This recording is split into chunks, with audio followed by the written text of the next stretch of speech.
विधि और देव जी एक दूसरे से बहुत प्यार करते हैं। शायद मौत ने दस्तक देकर विधि के प्यार को एक मौका दिया।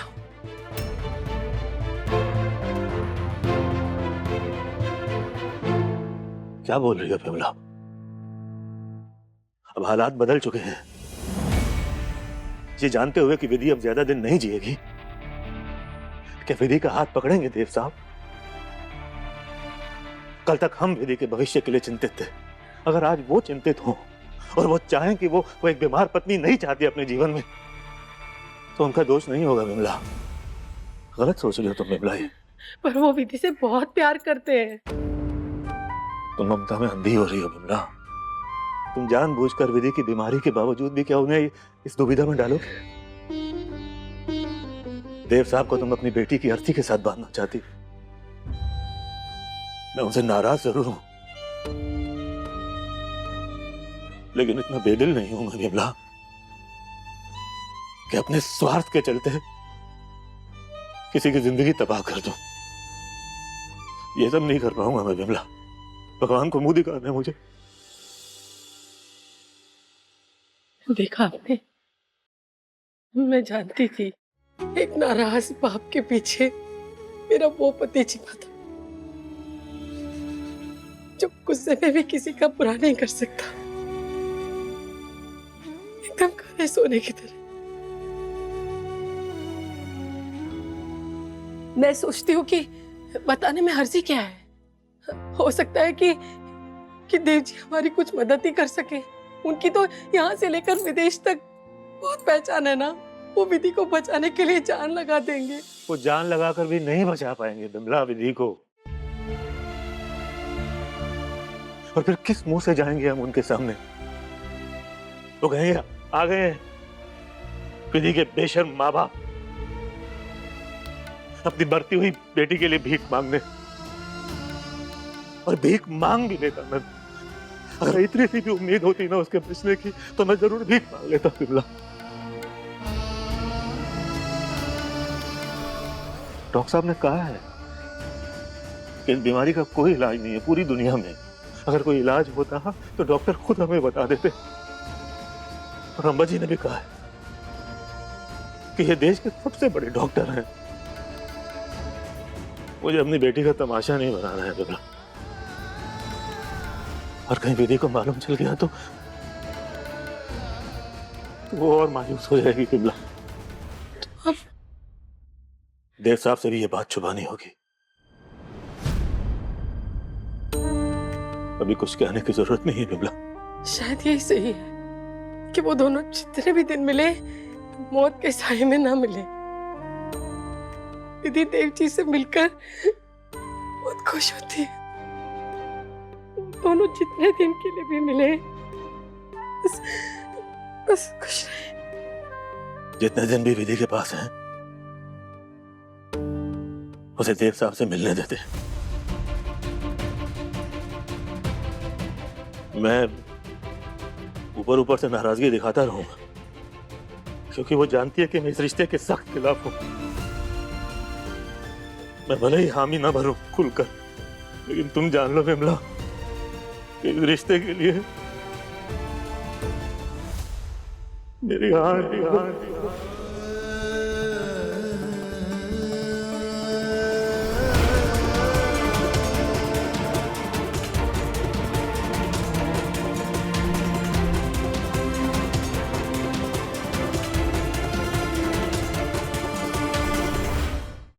बस यही एक रास्ता है। विधि के सामने कोई भी कुछ भी शायद नहीं करेगा। जैसे थे वैसे ही उसके साथ वैसे ही सख्ती बरतना। मुझे बच्चे के जीवन के 4 दिन बचे हैं और मुझे उससे नाराज होने का नाटक करना पड़। आप चिंता मत कीजिए भैया, हम सब साथ हैं। हम सब साथ मिलकर पूरी कोशिश करेंगे कि विधि को सारी खुशियां दे सकें। खुशियां, लाड प्यार, प्रार्थना, इन सबसे बढ़ के कोई दवा नहीं भैया। लेकिन मैं क्या करूं जीजी? मैंने तो आज तक उससे अच्छे से बात तक नहीं की। मिलाप नहीं भैया, कहां से लाऊं ऐसी जुबान, ऐसा दिल इन हालातों में भी विधि से बेरुखी करे।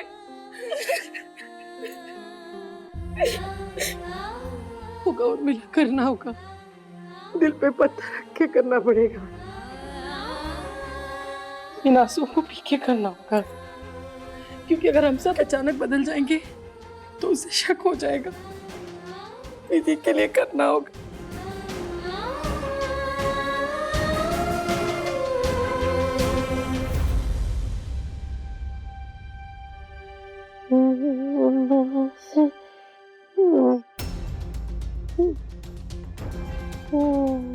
विधु, तू ठीक है ना बेटा? क्या हुआ? बुरा सपना देखा? हाँ माँ, मैं जानती हूँ कि आप मेरे कमरे में इसलिए सोती हैं ताकि मैं देव सर के साथ भाग ना जाऊं। नहीं नहीं मेरा बच्चा, ऐसी बात नहीं है। अरे तू भूल गई क्या? मैंने तो खुद तुझे उनके साथ जाने के लिए कहा, तो फिर मैं क्यों डरूंगी? तू और देव जी साथ होंगे तो मुझसे ज्यादा खुशी किसी को नहीं होगी। वो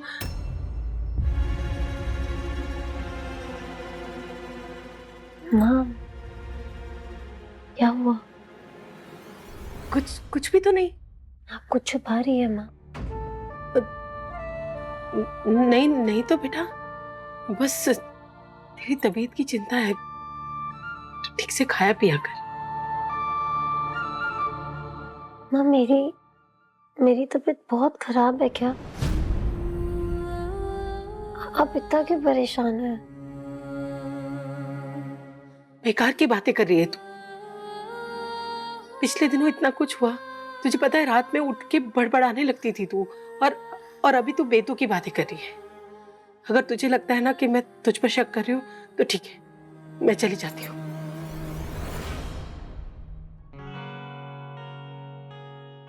सॉरी माँ। माँ अपना आसपास रहती है ना तो मुझे बहुत अच्छी नींद आती है। चलिए, आप वो जो बचपन में ऐसे मेरे माथे में कुछ करती थी ना, आप वो कीजिए। चलिए आइए।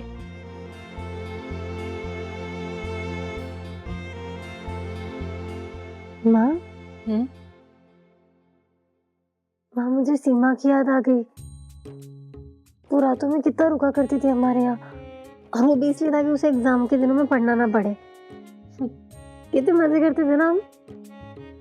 लेकिन माँ, सीमा बुआ के यहाँ क्या चली गई, मुझे तो भूल ही गई।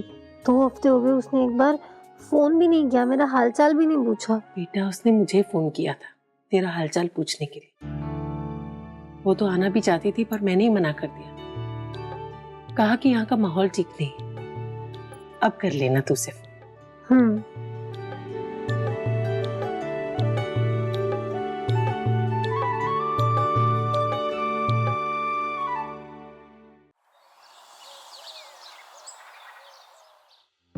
जी जी, कल रात से प्रैक्टिस कर रही हूँ। मुझे लगता है कि मुझसे ना हो पाएगा, बिल्कुल ना हो पाएगा।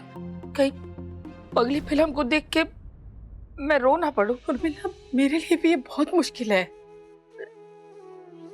मैं तो माँ हूं ना उसकी। मेरी बच्ची मेरे सामने मुझे छोड़कर चली जाएगी, पर फिर भी मैं खड़ी हूं ना हिम्मत से।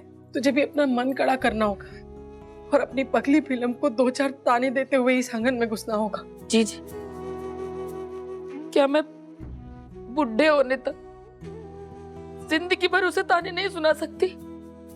मैं तो उसे, उसके बच्चों के बच्चों को डांटना फटकारना चाहती हूँ, 4 बातें सुनाना चाहती हूँ। भगवान करे उर्मिला, तेरी डांट फटकार उसके लिए आशीर्वाद बन जाए। मुझे सच में नहीं पता था कि तू विधि से इतना प्यार करती है। मुझे भी नहीं पता था जीजी। हिस्सा? कौन सा हिस्सा? बताओ। मैं तो मीठी लेकिन दुनिया भला की खा रही। अरे मेरी सासू माँ के सामानों का हिस्सा मैं अपने साथ आशीर्वाद की तरह रखना चाहती हूँ। अच्छा, आशीर्वाद की तरह? जैसे वो बनारसी साड़ियों के पर्दे बना के टांग दिए? हाय जीजी, कितनी झूठी हो। वो तो मेरी चंदेरी वाली काकी की साड़ी थी, कौन सी चंदेरी वाली काकी? देखो जी, वो कल से तो मैं लेके ही रहूंगी। जो दबा के बैठे हो ना, वो मेरी सासू माँ मुझे देना चाहती थी। अच्छा, अम्मा होती ना तो तुम्हारे सर पे फेंक के मारती, पर तुम्हें नहीं देती। जीजी कैसी बातें कर रही हो? कैसा जमाना आ गया है? देखो उर्मिला, पहले ही मेरा दिमाग खराब है और दिमाग खराब मत करो। ठीक है, तो हिसाब दिखाओ मुझे अभी तक का। देखे कि क्या आपको मिला है, क्या मुझे दान पेटी से क्या क्या कमाया है। हे भगवान, कोई इसे सद्बुद्धि दे। अरे तुम्हें पता है ना उर्मिला कि हमारे काम के लिए हम दान पेटी नहीं खोलते, और दान पेटी ना खुली है ना खुलेगी तुम्हारे लिए। अरे विदु, तू कहाँ चली गई थी? कब से तेरी चाय बना के रखी है। आजा, चल तुझे दवाई भी खानी है। चाय पी के टोस्ट खा ले। ये ले।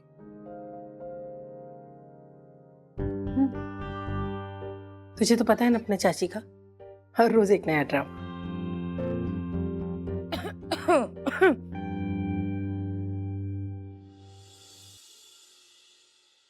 भाई साहब, जी मेरे पास ना एक तरकीब है दीदी को खुश करने की।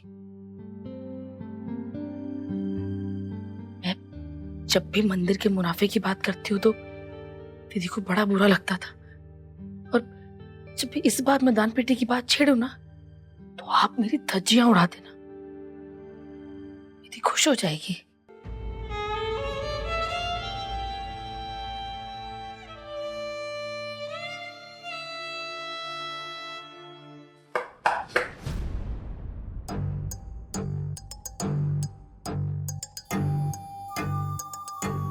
अरे अम्मा जी। अरे बैठे बैठे।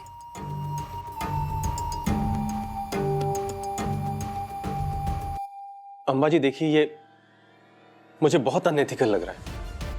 आपने उस बेचारे की हालत देखी?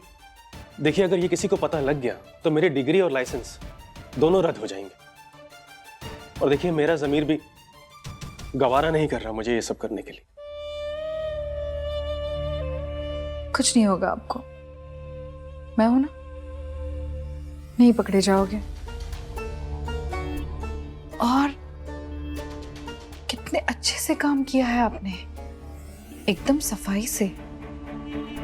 ऐसे थोड़ी ना फंसने दूंगी।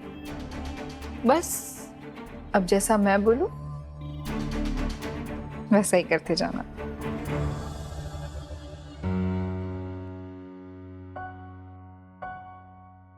मुझसे नहीं छिपेगा आप लोगों का एक धंधा। दान पेटी दबा के बैठे हैं, सारे नोट चांदी के सिक्के सब। रात को दान पेटी खाली कर लेती है और सुबह कहती है कि कुछ है ही नहीं। ये जो फेस पे है ना, आंखें हैं आंखें, वो भी एकदम चौकस। इनसे कुछ नहीं छिपता, ना सामने का ना बगल में छिपाया हुआ। ये तो बेचारे सीधे हैं, लेकिन मैं बहुत पहुंची हुई हूँ। हाँ भाई साहब, हिस्से की बात कब तक टालेंगे? आखिर हमारा भी हक है। उर्मिला, तुम ना अपनी बकैती बंद करो, वरना हमें ना कुछ सोचना पड़ेगा। क्या सोचेंगे आप, बताइए। अरे बताइए। वो हरदोई वाली ताई जी को बुला लेंगे।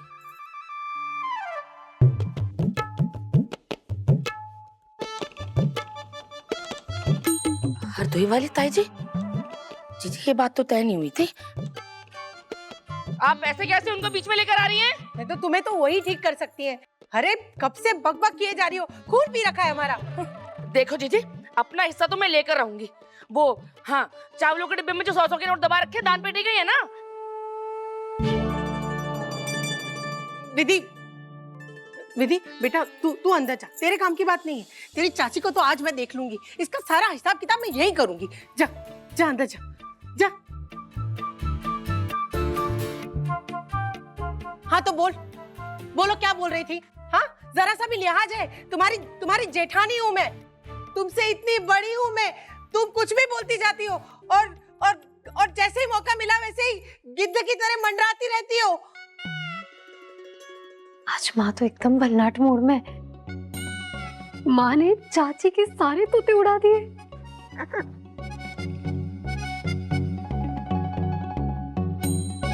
आज पहली बार माँ चाची को इतना कुछ बोल पाई है। हाँ उर्मिला, अभी समय ठीक नहीं है, अभी रहने देते हैं। विमला,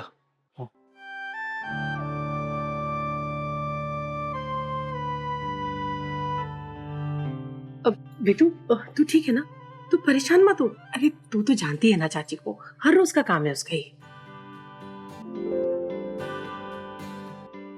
क्या बात है विमला शर्मा, आज तो आपने चाची की लंकाई लगा दी। माँ अच्छा लगा आज ये देखकर कि आपने सही बात के लिए चाची को फटकार लगाई, वरना हर बार वो जो मुंह में आपको बोलती रहती है और आप बस चुप मार के सुनती है, मुझे अच्छा नहीं लगता वो। और माँ बात भी तो सही है, हमने आज तक कभी पैसों की हेरा फेरी की नहीं, तो हम क्यों किसी की बात सुन कर ले, है ना। शाबाश विमला शर्मा, मुझे नाज है आप पे। तू खुश है ना, बस और क्या चाहिए। और चाची का क्या है, अरे आज के बाद कुछ भी बोलने से पहले 2 बार सोचेगी। नहीं नहीं नहीं नहीं माँ, माँ अपना चाची को और नहीं डांटना, वो अभी आप जोश जोश में बहुत ज्यादा बोल गई माँ, बेचारी चाची। तू तो बड़ी दल बदलू है। माँ मैं दल बदलू नहीं हूँ, वो बस मुझे चाची को ऐसे डांट खाते हुए देखने की आदत नहीं है। और माँ चाहे बात जो भी हो, वो है तो हमारा ही परिवार।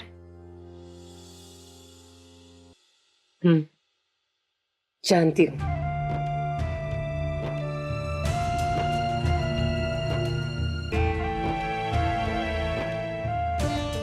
प्रमोद,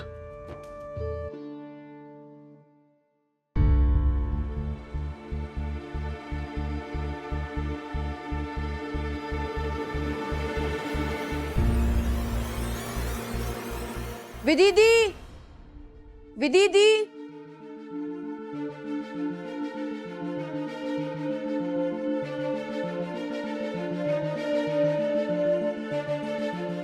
अब पकड़ी गई ना आपकी चोरी, जरा बताइए ना सबको कि आपने किसको कमरे में छुपा के रखा है।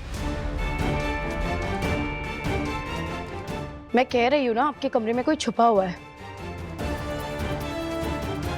चलिए अभी आपकी पोल पट्टी खोलते हैं।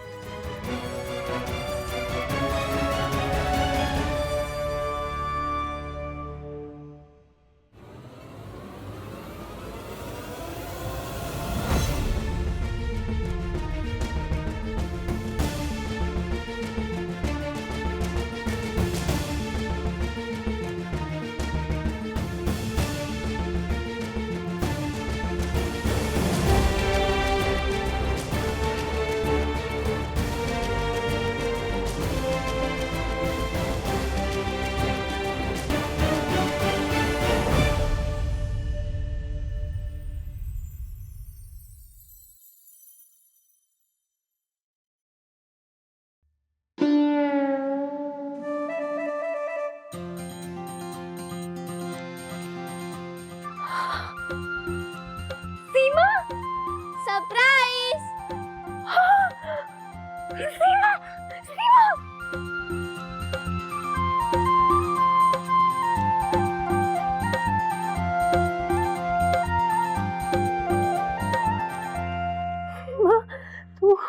जली को आग कहते हैं, भुजी को राख कहते हैं, और जिस राख से बने बारूद उसे ठाकुर सीमा प्रसाद कहते हैं। तूने ना पूरे डायलॉग की वो क्या कहते हैं ऐसी की तैसी कर दी। दीदी आप तो सॉलिड डर गई। हाँ देवी दीदी, आप इतने टाइम से ऐसे बीमार पड़ी हो ना बिस्तर पे, और आज देखो कैसे सीमा को देख के आपकी आवाज निकल गई। और नहीं तो क्या। Ton ton.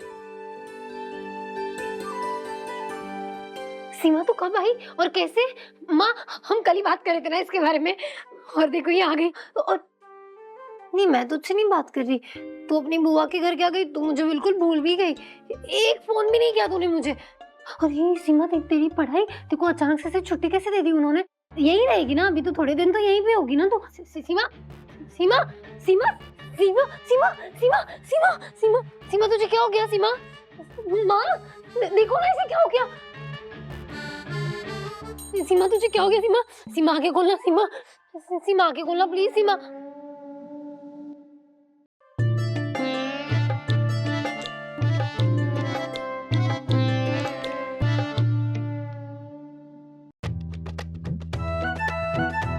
और विधि शर्मा के कातिलाना जानलेवा सवालों के बौछार से घायल हुई सीमा कुमारी। ये नाटक